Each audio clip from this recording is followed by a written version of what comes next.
Hello, my friends. So today I have a question for you.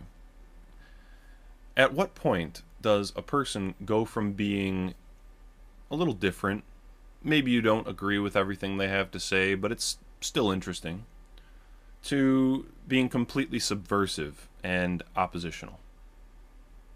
So I think no matter where you draw that line, if you are like me, which you probably are in some respects if you're following this channel, and you want to preserve the white race and our cultural identity and our historical nations and homelands, and you want to preserve those, and you're also opposed to the New World Order and you're interested in the role that the you-know-whos, the chosen tribe, has had in creating and promoting that New World Order.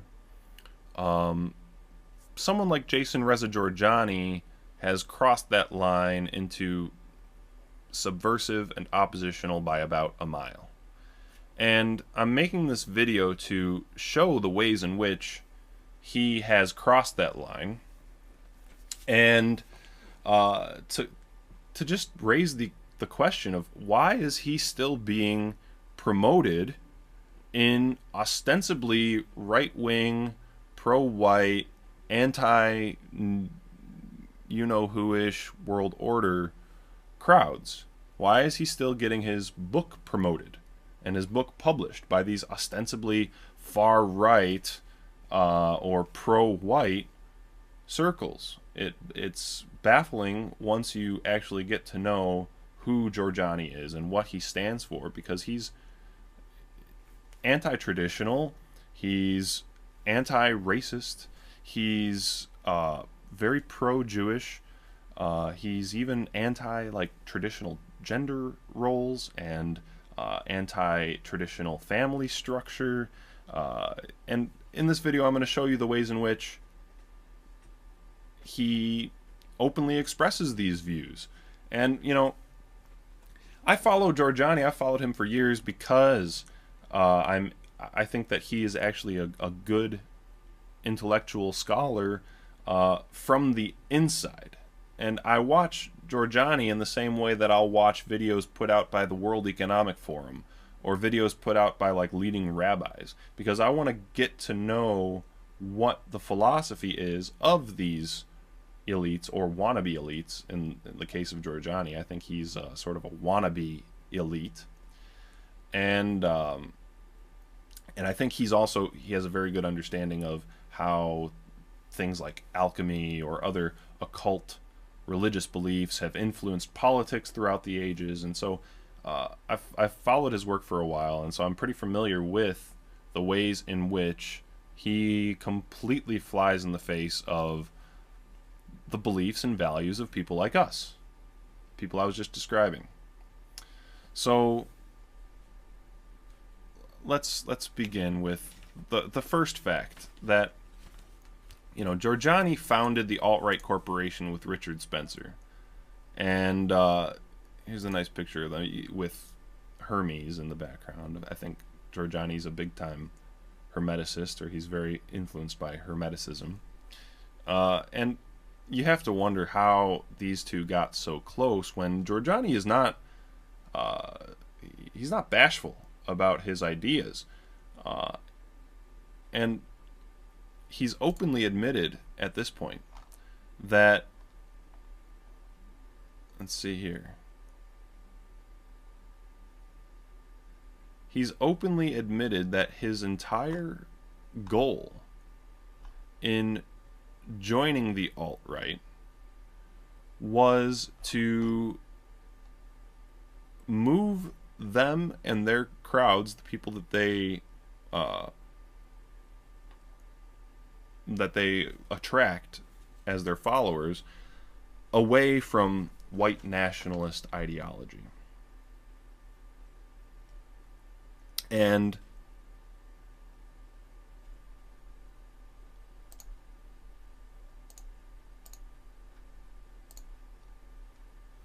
something else. So here's a video clip of him after he resigned from the alt-right.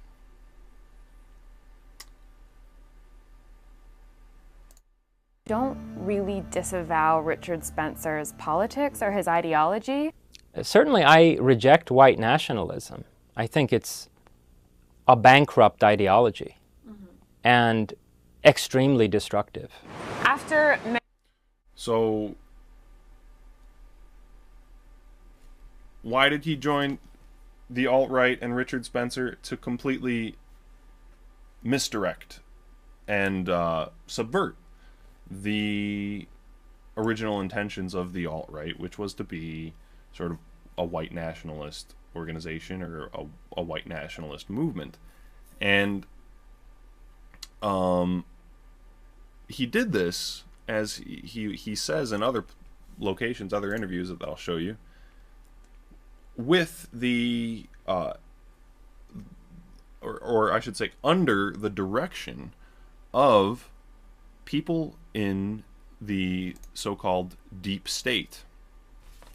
I'm trying to find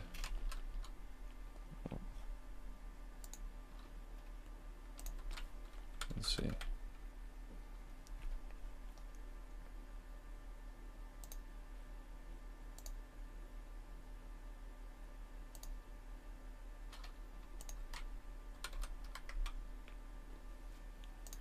So here he says, according to Jorjani, he only became affiliated with the alt-right because he was asked to by a group of what he calls investors. Though he declined to name them specifically, he said that his backers were very close to the then presidential candidate Donald Trump, someone whose ear Jorjani hoped to eventually bend. So the investors, he said, promised him funding to infiltrate the alt-right, convince its leaders to drop the white nationalism rhetoric, move it away from race-based politics, and toward his ideas of embracing and eventually reclaiming Indo-European history and world dominance. So,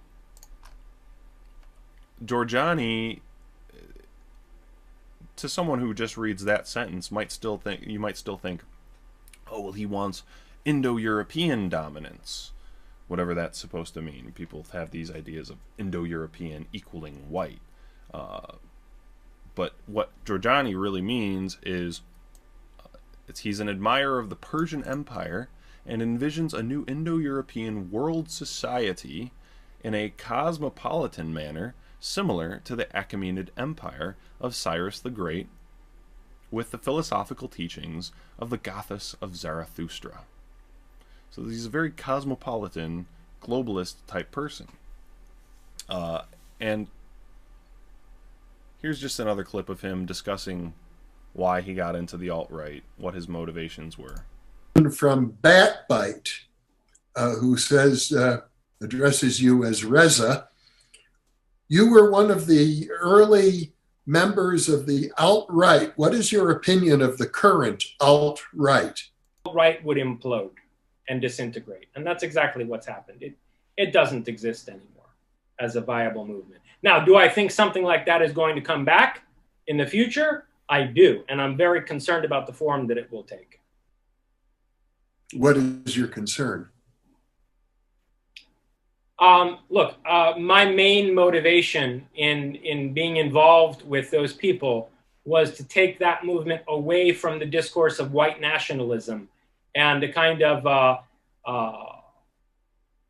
xenophobic isolationism in Europe, to steer it away from white nationalism in America and to steer it away from xenophobic isolationism in Europe, and as a whole to provide a different metaphysical and epistemological foundation for that movement than traditionalism, to offer a radically counter-traditional metaphysics and epistemology as the basis for the sociopolitics of that movement, while at the same time moving it toward a more global vision of Indo-European community, of cultural exchange with India, Iran, Japan, and so forth, the Buddhist world, and away from white nationalism. That was my goal.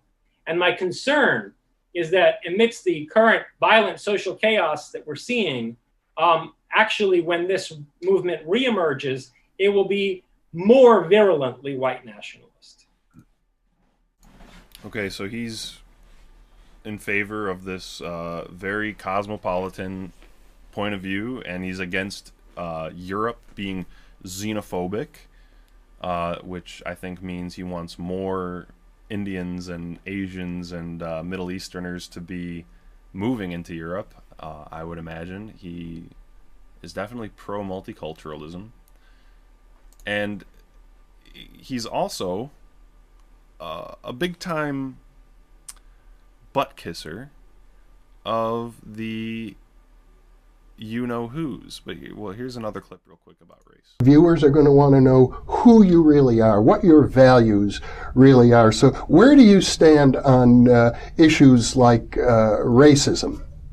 Well, I'm not a racist.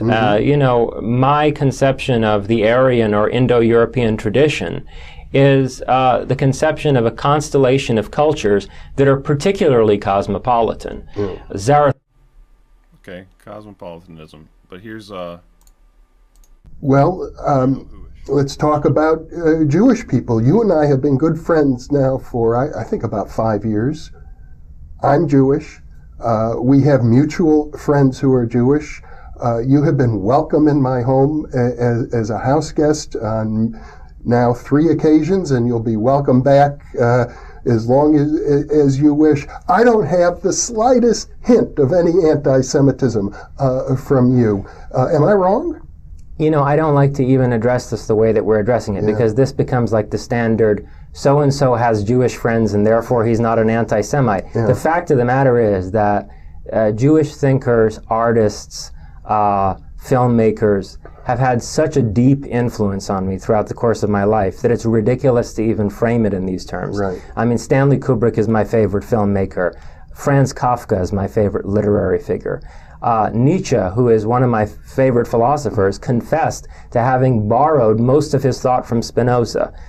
So, you know, it's just ridiculous. Besides, I was raised in Manhattan, and, you know, I went to a school that was 75% Jewish.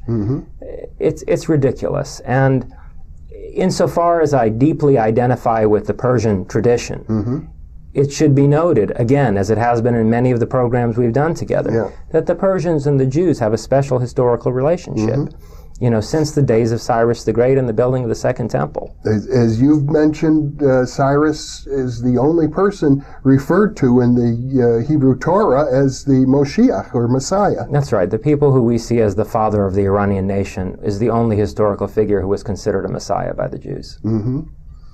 Well, wow, so proud. Such a proud fact to be a part of the Persians who had the only non-Jew who was called Moshiach. Amazing. Oy vey. So there's that. Okay, and he calls himself a Zionist, too, by the way. Here on his Wikipedia page, he says he's always believed that there is absolutely no conflict between the national interests of Iran and Israel.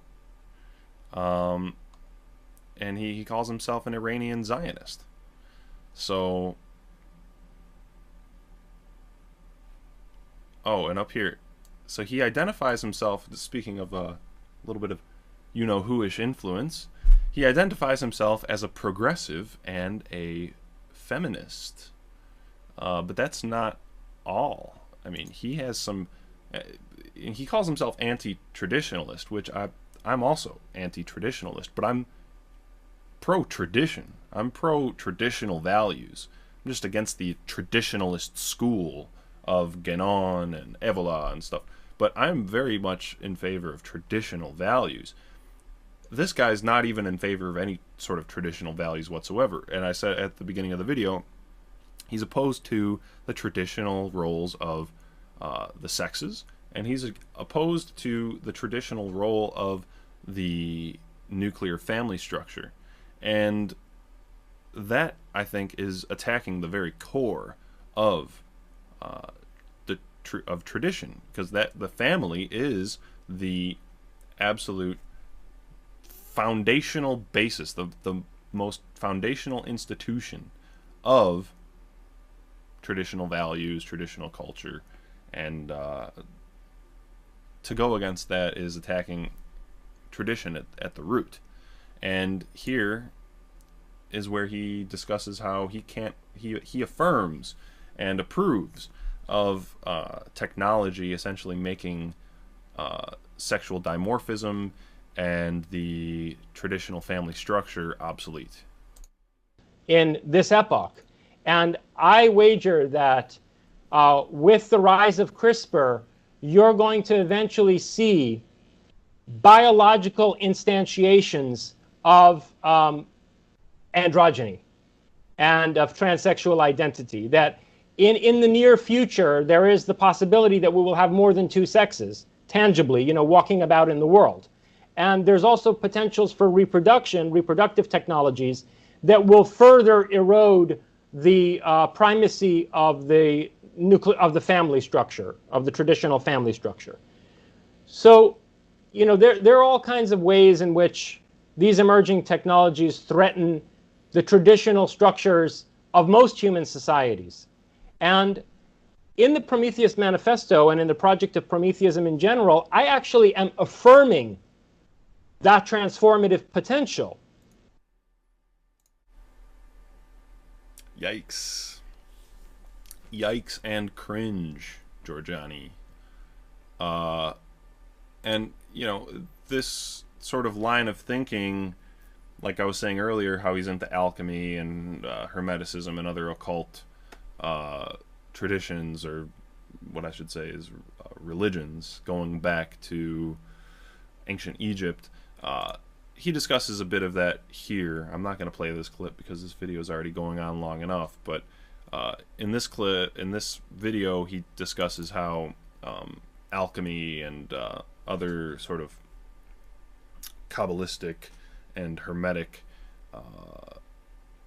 occult religions have had this sort of idea of promoting androgyny and other ideas that he follows going way back for centuries.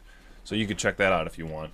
But just to sort of switch gears a little bit and show you how weird some of Jorjani's ideas are and how much he shills for the establishment, this clip,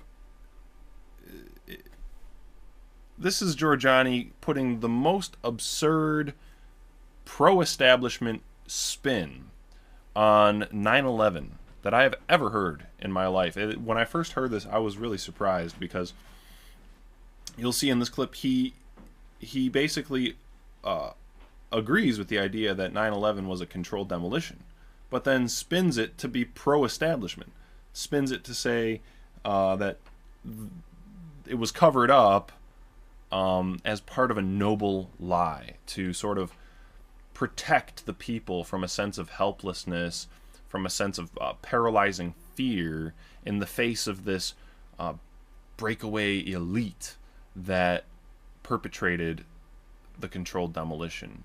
So the establishment is hiding the fact that the elite that rules over them and everyone else did 9/11, and that had to be covered up because people had to be protected from the fear of this elite. It makes no sense, and it's incredible to me that he would say something like this. So here, say something about the truther movement, because it defines itself as a movement for truth, namely the truth about what happened on 9/11. And, you know, this is something I've looked into. I haven't talked about it, and I'm going to tell you why I haven't talked about it. But I've looked into it. In particular, I would refer viewers to David Ray Griffin's research. He's a philosophy professor, most well known for his elaboration of Whitehead's process thought. And he's done extensive research as one of a group of scholars who are seeking, you know, the truth about 9/11, quote unquote. And I find some of his arguments convincing, I'll admit publicly for the first time. I think that it's fairly obvious when you look at the evidence that those towers were brought down in a controlled demolition. And I'm inclined to think that a missile went into the Pentagon and not an aircraft. And that raises all kinds of disturbing questions, okay? But where this is most relevant to the noble lie is this. If a conspiracy actually took place on 9/11, then that's being covered up by a lot more people than the ones who actually perpetrated the conspiracy. We have a vast national security apparatus, many parts of which would have become aware of what happened on that day, and that the publicly disseminated narrative is false. So then the question becomes, why are all of these people complicit in a potential lie? And is their complicity noble? Okay, are they nobly concealing the truth about what happened on 9/11? And I would suggest that it's possible that's the case, because it may not be that 9/11 was quote unquote an inside job. When you use the phrase 9/11 was an inside job, you're alleging the U.S. government attacked the United States. Well, what is the U.S. government? The U.S. government consists of, I don't know how many postal workers and people in every government agency, including the CIA, rank and file members of the CIA, who are sincerely serving their country and making things work in a society that is freer than most other societies in the world.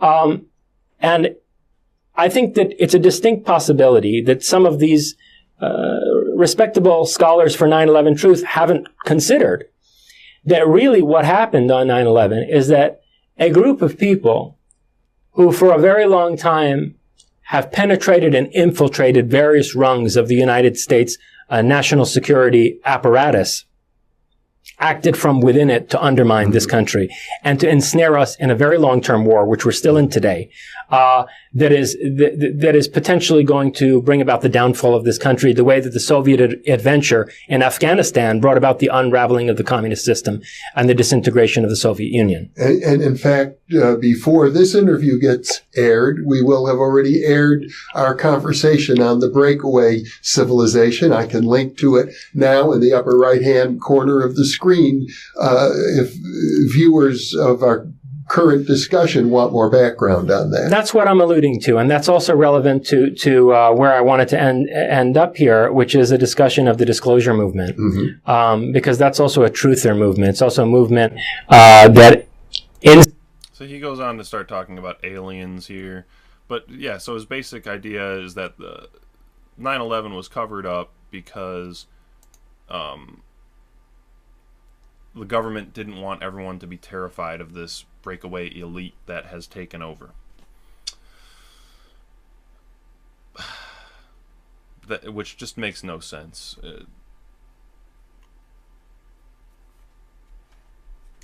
How could the interest be to protect the people, and by lying to the people and keeping them from having any knowledge whatsoever of this breakaway elite, this high-level elite society? How could the interest actually be protecting the people? It seems more like they're protecting the elite. They're protecting the interests of the elite by keeping their existence and their activities a secret. But speaking of that elite, the last point that I want to touch on in this video is Jorjani's entire critique of this elite. You know, he likes to frame Prometheism as a rebellious religion or ideology, and he likes to frame himself as a rebel, as going against this elite, and really the only two senses that he's a rebel in are he likes to rebel from traditional values and the traditional value structure, and he likes to be this rebel in the sense that all he wants to do is become an elite himself and get the elites to rethink and reinterpret their idea of who should be in their elite and how they should move forward with their plans.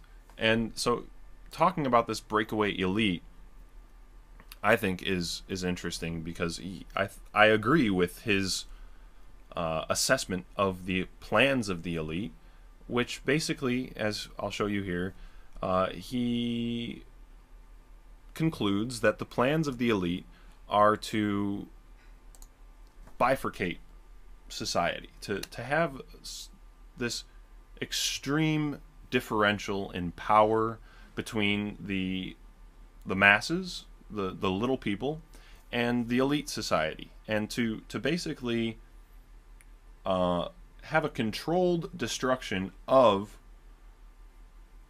industrial society as a whole for the little people, and to roll back the commoners, the peasants, to a state of like a neo-agrarian, feudalistic medieval society where they have no access to any sort of advanced technology, and then the elites will live in their technologically advanced fortresses and have total control over a depopulated Earth where the peasants live in like a literal medieval state with no access to this advanced technology that the elites will have. And so here, I agree with that. I think that that's probably what the elites want. They want to be seen as gods. They want to be living on their Mount Olympus, ruling over and advancing themselves while ruling over a completely disempowered population.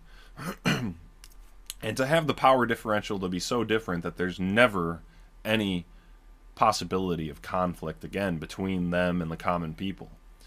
And so I agree with that.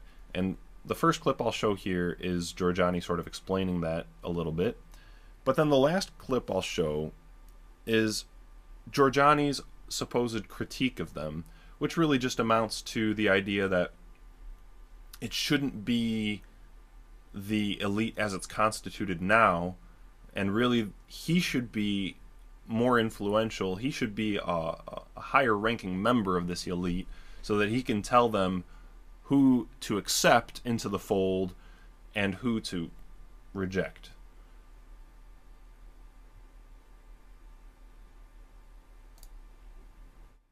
Exactly. Well, Both, interestingly, maybe. question, because it's both in a sense. I meant temporal distance. I meant that they want to roll back the clock and put us into some kind of a neo-agrarian society.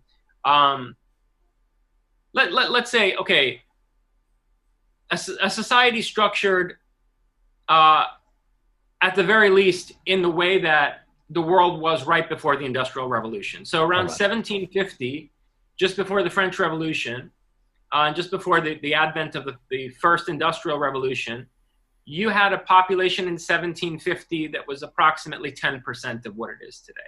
Only 10% of what it is today globally. And that's a much more controllable population, especially if the people controlling that population do have these singularity level technologies and these psychical abilities. And so this goes to the other kind of distance. When you asked, is it temporal? Well, there's another kind of distance, and that's that, these people could well have facilities on the moon. They could have, they could make it to Mars and start to develop a breakaway society there. And so they could also be spatially discrete as a civilization. And there could be places where humanity goes on into a kind of transhuman state, but only, among a very small elite. And this elite is then controlling an agrarian society back on Earth. In a highly stratified sort of caste system. So that's what I think they've decided. And so there are some... All right. And so here's his supposed critique of them. Because this Arctos interviewer rightly concludes from what Jorjani says about morality, because there's a whole other, I could make this video probably an hour long, a whole other aspect of Jorjani's morality, which is that truth and moral truth, really moral facts, are determined by whoever is most powerful. So if you have power, then you actually have the ability to determine reality, and that there's a battle between different worldviews over the actual nature of reality. And if you're the most powerful person or the most powerful group, then you have actually determined what is morally good. And this interviewer realizes, like, oh, if these elites are the most powerful and they're successful in this this split of humanity between them becoming this transhuman, ultra-technologically advanced society and the average person being reduced to a state of medieval peasanthood and servitude, and slavery, then what's wrong with that? If they're successful, isn't that a good thing? And this is what Jorjani says. Removed a sphere in which these people can live a life which is completely different from the slavery to which they've subjected the remainder of the planet. I'd be curious to hear more about that particular critique of the breakaway civilization. So I mean, you mentioned the possibility that the breakaway civilization might actually be successful. And at that point, if they were successful and they did manage, this kind of agenda that they have of dominating the world through the absolute subjection of the vast majority of human beings in order to promote for themselves a kind of liberty and privilege that would be completely denied to the remainder of the race. Would that not be in a certain sense a kind of success insofar as it would be, a show of power, a show of something that works, to use the phrase that we were talking about before with regard to truth? What exactly is the concern there with these technocratic or I'll get right to the heart of it. It's not Promethean because it is giving up on individuals who will be left behind on this planet who are more innovative, more intrepid, and exploratory in their mindset than many of the people in the breakaway civilization. It's very arbitrarily defined. I mean, these people are corporatists, industrialists, technocrats, scientists in various fields that are part of the American, or rather Anglo-American military industrial intelligence complex. Why arbitrarily should these be the people who are the arbiters, on a planetary scale of who gets to have this technology and who doesn't? It should be the most creative, the most dynamic and visionary individuals who form the nucleus of the future society that integrates singularity level technologies and that maneuvers the spectral revolution in a constructive way. Those should be the people who form the nucleus of the future society, not these. Granted, there are probably some very brilliant people in this military industrial structure, but certainly there are many brilliant people who will be left behind in a world that is deliberately deindustrialized, and they'll be forced to live in a quasi-medieval, society.